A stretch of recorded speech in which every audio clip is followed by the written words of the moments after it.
नमस्कार, मैं हूं नीलू। तो देखिए, अमेरिका लगातार सीरिया में आईएसआईएस के ठिकानों पर हमला कर रहा है। उसका एक शिपमेंट इजराइल ने तबाह किया है। अब ये क्या खबर है, किस तरह से शिपमेंट को तबाह किया गया, क्या कुछ इसमें था, किस तरह से क्या ये आईएसआईएस की मदद के लिए वहां पर पहुंचा था, बातचीत आज इस पर भी होगी। और साथ ही साथ एक और बड़ी खबर कि जो नेतन्याहू है वो मुलाकात करने किससे पहुंचे हैं और इस मुलाकात के क्या मायने निकल रहे हैं, इस पर भी आज बातचीत होगी। यानी दो ऐसे प्रमुख बातें हैं जिस पर आज चर्चा करने वाले हैं। मयंक मेरे साथ जुड़े हुए हैं। मयंक, पहली बात तो ये बताइए कि तुर्की का एक शिपमेंट कहा जा रहा है उसे तबाह किया गया है, क्या खबर इसे लेकर मिल रही है? देखिए, ये जो ऑपरेशन है सीरिया के हामा शहर में हुआ है और बताया जा रहा है कि तुर्की से बड़े पैमाने पर हथियार लाए गए थे, ड्रोन्स लाए गए थे, उसमें कई शॉर्ट रेंज मिसाइल्स थी, रॉकेट्स थे। ये सब एक बड़ा हथियारों का जखीरा कह लीजिए आप, जो कि तुर्की से सीरिया लाया गया था।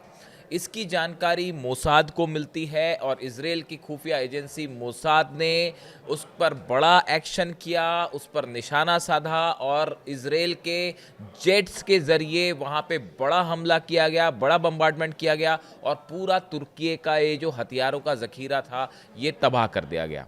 अब इसके बाद देखिए, इसके बाद जो डेवलपमेंट हुए वो बड़े इंटरेस्टिंग है। इजराइल की तरफ से ऐसा कोई क्लेम नहीं किया जा रहा कि हमने तुर्की के किसी हथियारों के ज़खीरे को उड़ा दिया है।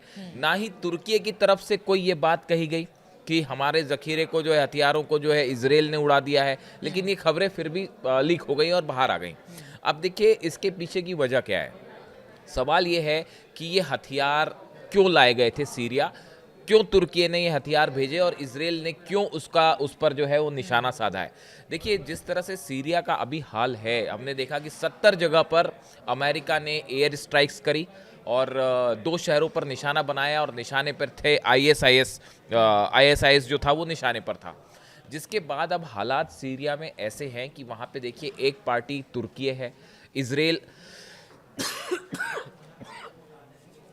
सीरिया में देखिए हालात ऐसे हैं, एक तरफ इजराइल जो है वो गोलन हाइट्स के इलाके के आसपास का इलाके पर जो है वो कब्जा करके बैठा हुआ है।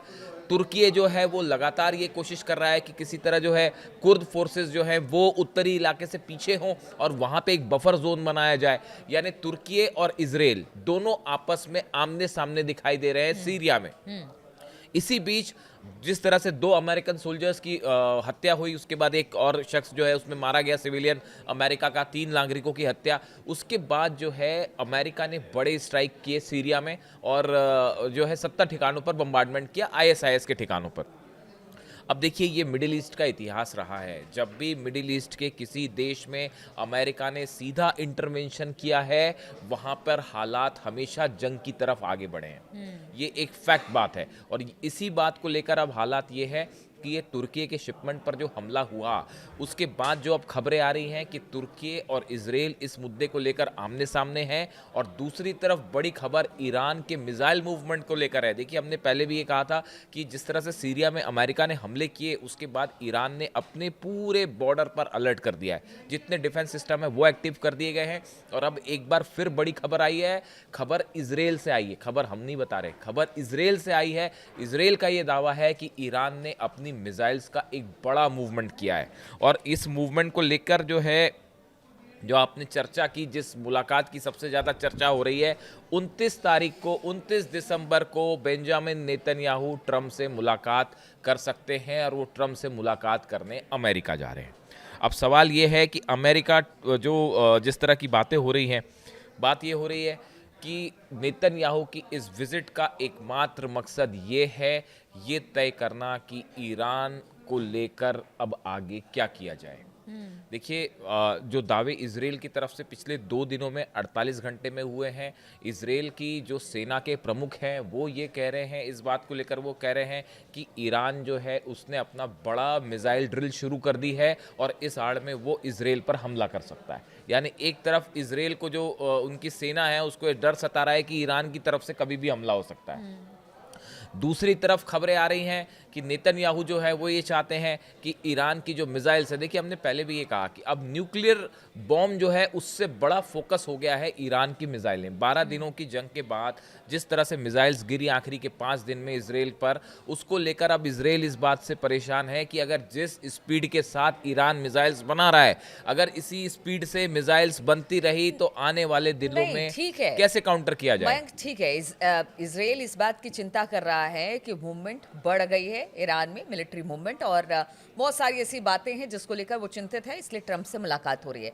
लेकिन अगर ट्रंप की बात की जाए, आईएसआईएस पर जिस तरह से हमले हो रहे हैं, कहा यह जाता है कि अमेरिका पीस की बात करते हैं या ट्रंप पीस की बात करते हैं, लेकिन जब हमले किए गए तो बताया जाता है कि अगर अमेरिका पर कोई निशाना उनके लोगों को बनाता है तो सिर्फ उनके ठिकानों नहीं बल्कि तह तक जाने की बात होती है।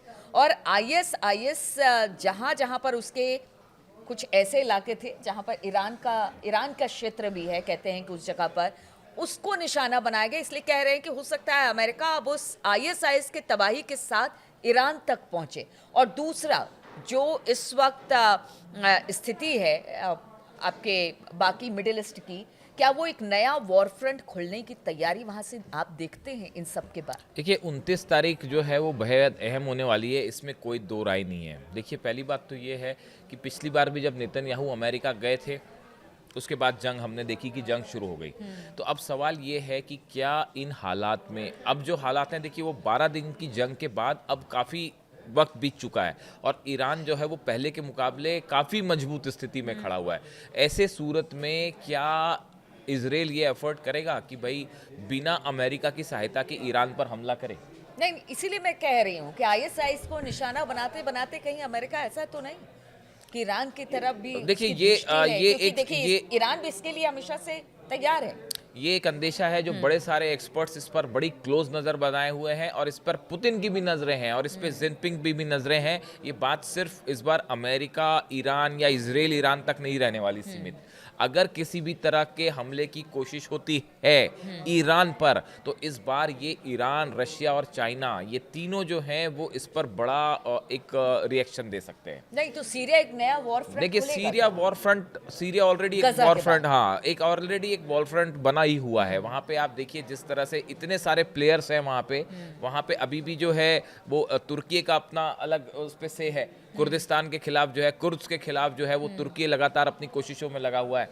इधर से इजराइल जो है वो लगातार गोलन हाइट्स और आसपास के इलाकों पर कब्जा ऑलरेडी है ही उसका। तो मिडिल ईस्ट एक बार फिर से अस्थिर अब इसके हालात। पीछे जो सवाल आपने पूछा ये बड़ा इंटरेस्टिंग सवाल है कि क्या ये जो फोर्सेस, देखिए इसके अंदर जो बात छुपी हुई है वो ये है कि ये जो अमेरिकन फोर्सेस का मूवमेंट हो रहा है सीरिया के आसपास, सीरिया से ईरान ज्यादा और दूर नहीं हमला है। भी किया जॉर्डन से। ये हाँ जॉर्डन ने साथ हाँ, दिया, ये बात तो ये है। ये बात एक बार फिर से साफ हाँ। हो गई है कि जब भी ये स्थिति बनेगी ईरान के खिलाफ जंग वाली तो उसमें पिछली बार भी हमने देखा कि काफी सारे कंट्रीज ने जो है अरेबियन कंट्रीज ने अपना एयर स्पेस दिया था ईरान के खिलाफ हमले को लेकर और इस बार भी वैसे ही होता दिखाई दे रहा है। लेकिन बड़ा सवाल ये है कि ये जो मूवमेंट हो रहा है क्या ये ईरान के अगेंस्ट देखा जा सकता है?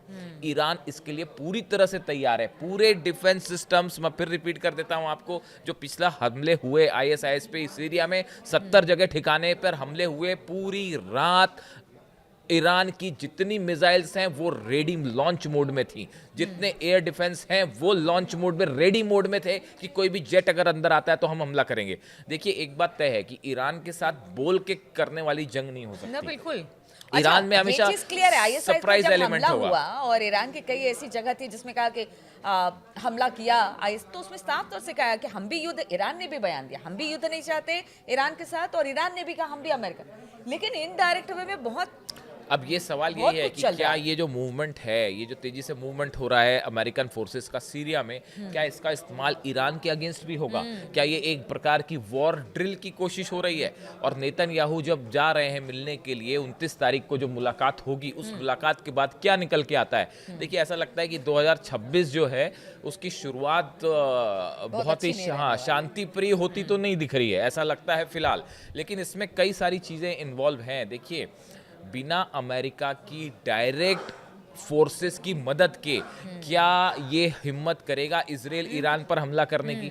ये अपने आप में एक बड़ा सवाल है। देखिए वो ईरान ऐसा का एक्सपर्ट का मानना है कि वो 12 दिन की जंग के बाद अब इजराइल सिर्फ कतई 12 अकेले जंग हमला की- नहीं करेगा 12 ईरान दिन की पे। जंग नहीं, बहुत लंबे अरसे से जंग में है। आप देखिए इसराइल बहुत लंबे अरसे, चाहे वो हूती हो, हमास हो, इधर ईरान हो, उनके साथ तो वो लगातार युद्ध कर ही रहा है। वो उस बिना कंडीशन में बिना नहीं है कि मतलब मुझे भी यही लगता है कि अकेले। बिना अमेरिका के डायरेक्ट इंटरवेंशन के, बिना डायरेक्ट सपोर्ट के इस बार इजराइल जो है वो जंग नहीं करेगा। अगर जंग करेगा तो फिर शायद पिछली बार से भी ज़्यादा नुकसान इजराइल को झेलना पड़ जाए, और ये नेतन्याहू के लिए जो है एक बड़ा झटका होगा। ऐसे में शायद नेतन्याहू ये चाहते हैं, जो एक्सपर्ट्स बता रहे हैं, कि उनकी विजिट का मकसद है किसी तरह से ट्रम्प को इस बात के लिए रेडी करना कि आप भी इस वॉर में शामिल होइए। ईरान मिसाइल्स बना रहा है, मिसाइल्स जो है वो आईसीबीएम भी हो सकती हैं, वो अमेरिका तक जा सकती हैं, तो इस पर हमले की ज़रूरत है ईरान पर, और आप भी शामिल हो जाइए। शायद इस बात को कन्विंस करवाने वो जा रहे हैं। अब वो कितना उसमें कन्विंस करवा पाते हैं, नहीं करवा पाते, उस पर नज़र रहेगी। लेकिन हालात जो हैं सीरिया, ईरान के आसपास, और अब तुर्की और इजराइल आमने सामने, ये मिडिल ईस्ट में एक बार फिर से बड़ा जो है वो तूफान खड़ा कर सकते हैं। चलिए, तो नेतन्याहू और ट्रंप की मुलाकात होने जिस पर हमारी नज़र रहेगी, लेकिन हम आपको बता दें कि मिडिल ईस्ट में हालात बहुत बेहतर नहीं है। सीरिया एक नया वॉर फ्रंट बनने जा रहा है। जॉर्डन से अमेरिका लगातार हमला आईएसआईएस पर कर रहा है। इधर ईरान भी पूरी तरह से सतर्क कि कहीं ऐसा ना हो आईएसआईएस के बाद निशाना हमें बनाया जाए। इधर इजराइल को डर है कि कहीं ऐसा ना हो कि ईरान की मूवमेंट, जो मिलिट्री मूवमेंट दिखाई दे रही है, कहीं उनके लिए भारी ना पड़ जाए। तो बहुत सारी ऐसी स्थितियां बन रही हैं जो कि कह सकते हैं कि हालात बहुत बेहतर नहीं है, और इन सब पर लगातार हमारी नजर बनी रहेगी। आप बने रहिए हमारे साथ।